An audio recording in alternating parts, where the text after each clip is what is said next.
આ તરફ કચ્છ જિલ્લામાં વરસાદી માહોલ જામ્યો। માંડવીના કોડાય, લાઈજા, ભાડાઈમાં વરસાદ ખાબક્યો। નખત્રાણા, દેવપર, વિથેણમાં વરસાદી માહોલ। અંજારના ખેડોઈ, મથડા, નવી દુધાઈમાં વરસાદ ખાબક્યો। રાપર તાલુકાના ખેંગાર પર, રામાવાવમાં વરસાદ નોંધાયો।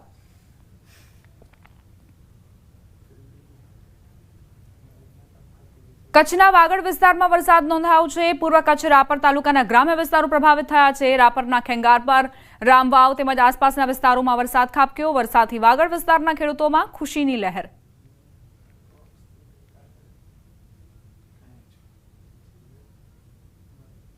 કચ્છના અંજાર તાલુકાના ગ્રામ્ય વિસ્તારોમાં વરસાદી માહોલ બરાબરનો જામ્યો છે। અંજારના ખેડોઈ, મથડા તેમજ આસપાસના વિસ્તારમાં વરસાદી રમઝટ બોલાવી છે। સારા વરસાદના કારણે ખેડૂતો રાજીરાજી થયા છે।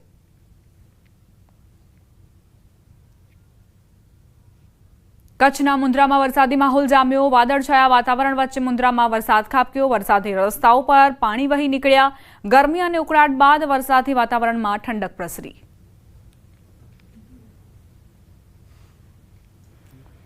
જામકંડોરણાના ગ્રામ્ય પંથકમાં ભારે વરસાદ। જામકંડોરણાના રાજપરા, સાતોડળ, બોરિયા, જામદાદર સહિતના વિસ્તારોમાં ભારે વરસાદી ઝાપટું નોંધાયું। જામકંડોરણાના ગ્રામ્ય પંથકમાં વરસાદી વાતાવરણને લઈ ખેડૂતોમાં ખુશી વ્યાપી। સવારથી જ જામકંડોરણા પંથકમાં વરસાદી ઝાપટા વરસ્યા છે। વાત હવે પાટણની કરવી છે। નગરપાલિકાનો અણઘડ વહીવટ અહીં જોવા મળ્યો। ઝરમર વરસાદમાં ખાડાઓનું પુરાણ કરવામાં આવ્યું। પ્રી મોન્સૂન કામગીરી મોન્સૂનમાં જ ચાલુ જોવા મળી છે। શહેરના પાલિકા બજાર વિસ્તારમાં ખાડા પડ્યા છે। પાલિકાના કર્મચારીઓ રેતી, સિમેન્ટ તેમજ કપચીનો માલ બનાવી ભરાયેલ પાણીમાં પિચિંગ કરતા જોવા મળ્યા। ઝરમર વરસાદ વરસતા ખાડાઓમાં ભરાયેલ પાણીમાં જ ખાડાઓનું પુરાણ કરાયું। પાણી ભરાયેલ ખાડામાં જ પુરાણ કરી પાલિકાના સત્તાધીશોએ પોતાની બુદ્ધિનું પ્રદર્શન કર્યું।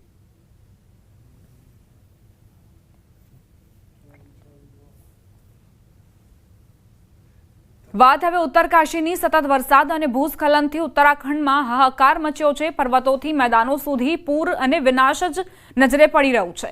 પાણીના ભયાનક પૂરના આ દ્રશ્યો શિમલા બાયપાસ રોડ પરના છે।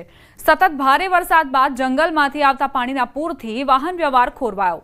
કુંજગ્રાન્ટ ગામમાં મોડી રાત્રે પાણીના પૂરથી એક વિશાળ દિવાલ ધરાશાયી થઈ ગઈ। આસપાસના ઘરોમાં તિરાડો પડી ગઈ। ગ્રામજનોને પોતાનું ઘર તૂટી જવાનો ડર સતત સતાવી રહ્યો છે। ઉત્તરાખંડના પર્વતીય વિસ્તારોમાં ભારે વરસાદના કારણે નદીઓ અને નાળાઓ પૂરની સ્થિતિના કારણે છલકાયા છે, જેની અસર ઋષિકેશ સહિતના મેદાની વિસ્તારોમાં થઈ। ઋષિકેશમાં ગંગા નદીના જળસ્તરમાં સતત વધારો થઈ રહ્યો છે। ગંગા નદી ભયજનક લેવલની નજીક પહોંચી છે। નદીમાં પાણીનો પ્રચંડ પ્રવાહ જોવા મળ્યો। પરમાર્થ નિકેતન ઘાટ પાણીમાં ડૂબી ગયો। ગંગા નદીનું પાણી શિવમૂર્તિ સુધી પહોંચ્યું। હવામાન વિભાગની આગામી 36 કલાક ભારે વરસાદની ચેતવણી છે।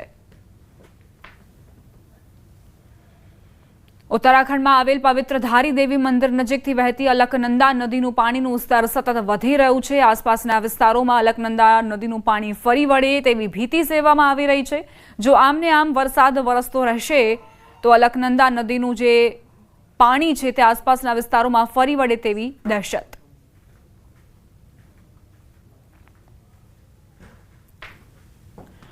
શિમલાના ભટ્ટાકુફર વિસ્તારમાં આજે સવારે 8:10 મિનિટે એક 5 માળની ઇમારત ધરાશાયી થઈ।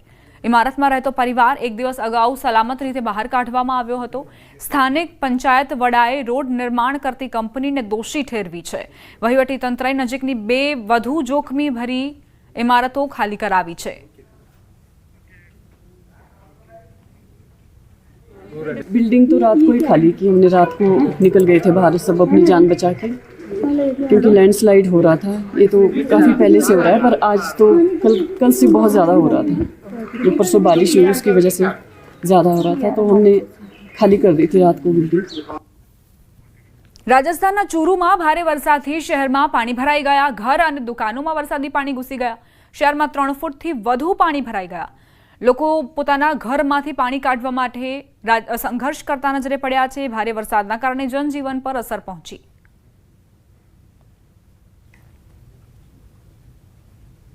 ચૂરુ બાદ હવે વાત સિરોહીની। વરસાદના કારણે ગ્રામીણ વિસ્તારોમાં નદીઓ અને નાળાઓમાં પાણીની આવક તેજ થઈ રહી છે। જેના કારણે વાહન ચાલકોની બેદરકારીથી વાહન ચાલકો ઝડપી પ્રવાહમાં ગાડી ઉતારી દે છે અને તેમનો જીવ જોખમમાં મુકાઈ જાય છે। આવો જ એક કિસ્સો સિરોહીના બાવડી ગામમાં સામે આવ્યો, જ્યાં બાવડી નાળીમાં કાર ઉતારવી ડ્રાઈવર માટે ભારે પડી ગઈ।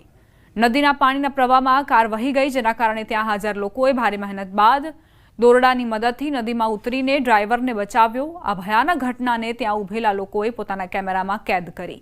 આ ઘટના આજે બપોરની હોવાનું જણાવવામાં આવ્યું છે। રાજસ્થાનના ચૂરુમાં ભારે વરસાદથી ઠેર ઠેર જળબંબાકારની સ્થિતિ સર્જાઈ છે। શહેરના નીચાણવાળા વિસ્તારો પ્રભાવિત થયા છે। અહીં ઘૂંટણ સમા પાણી ભરાયા છે।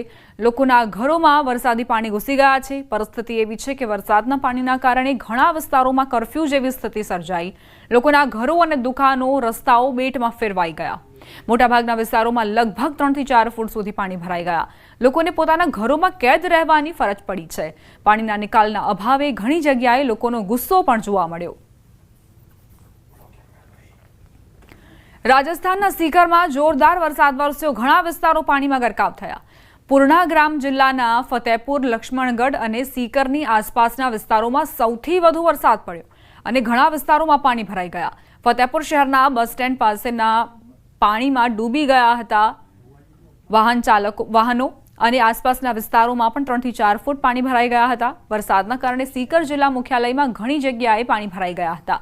વરસાદની સાથે જ ભારે પવન પણ ફૂંકાયો હતો, જેના કારણે ઘણી જગ્યાએ ટીન શેડ ઉખડી ગયા હતા। હવામાન વિભાગે આગામી 3 દિવસ ભારે વરસાદની ચેતવણી જારી કરી છે। રાજસ્થાનના બુંદી જિલ્લાના બરધા ડેમમાં પિકનિક મનાવવા આવેલા 3 યુવાનો પાણીના વેણમાં તણાયા। 2 યુવકનો આબાદ બચાવ થયો છે અને એક યુવક હજુ પાણીમાં ગુમ હોવાની જાણકારી। છેલ્લા 3 દિવસથી સિવિલ ડિફેન્સ, પોલીસ, SDRFની ટીમ અહીં બચાવ કામગીરી કરી રહી છે। 3 દિવસથી યુવકનો પત્તો ન લાગતા પરિવાર ચિંતિત છે। ઘટનાનો લાઈવ વિડીયો વાયરલ થઈ રહ્યો છે, જેમાં જોઈ શકાય છે કે 3 યુવાનો કોઝવે પાર કરતા જોવા મળી રહ્યા છે, જેમાંથી 2 યુવાનો પાણીના પ્રવાહમાં તણાઈ રહ્યા છે।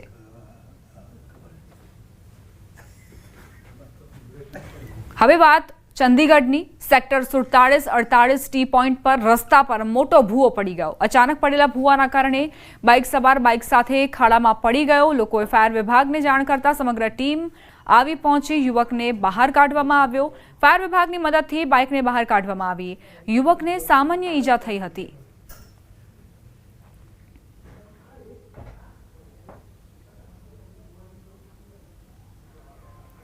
વાત હવે મધ્યપ્રદેશની, જ્યાં જબલપુર નજીક આવેલા પ્રખ્યાત ભેડા ઘાટ પર ચોમાસાની ઋતુના કારણે 15 ઓક્ટોબર સુધી પ્રવાસીઓ માટે પ્રવેશ બંધ રાખવામાં આવ્યો છે।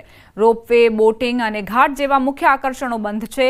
પ્રવાસીઓને દૂરથી ધોધના સુંદર નજારા માણવાની મંજૂરી છે। SDRF ટીમ સલામતી માટે તૈનાત છે અને માર્ગદર્શિકા માને તે માટે સતત તાકીદ કરવામાં આવી રહી છે। ચોમાસાના પગલે આ નિર્ણય લેવામાં આવ્યો છે। પ્રવાસીઓ અહીં આવે અને ત્યારબાદ તેમના જીવ જોખમમાં મુકાય તેવું કોઈ જ પગલું પ્રશાસન ભરવા નથી માંગતું અને એટલે જ પહેલેથી જ આ તમામ સેવાઓ જે પ્રવાસીઓને આપવામાં આવતી હતી તે બંધ કરાઈ છે। હવે વાત કરીએ આ ખાડા પાડી દેશે।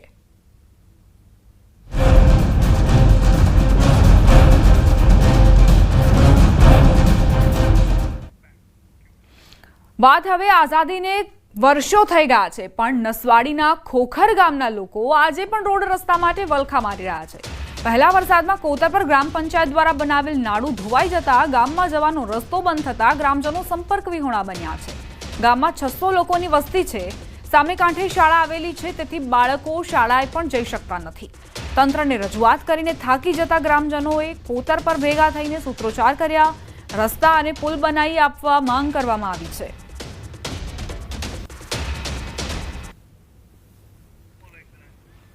તો આટલા વર્ષો વીત્યા છે આઝાદીને, પરંતુ તેમ છતાં કઈ રીતે નસવાડીમાં 600 જેટલા લોકો સંપર્ક વિહોણા બન્યા છે। આ તસવીરો જુઓ, જ્યાં આપ નજર કરશો, જ્યાં રસ્તા હોવા જોઈએ ત્યાં માત્ર ને માત્ર ખાડા તમને જોવા મળશે।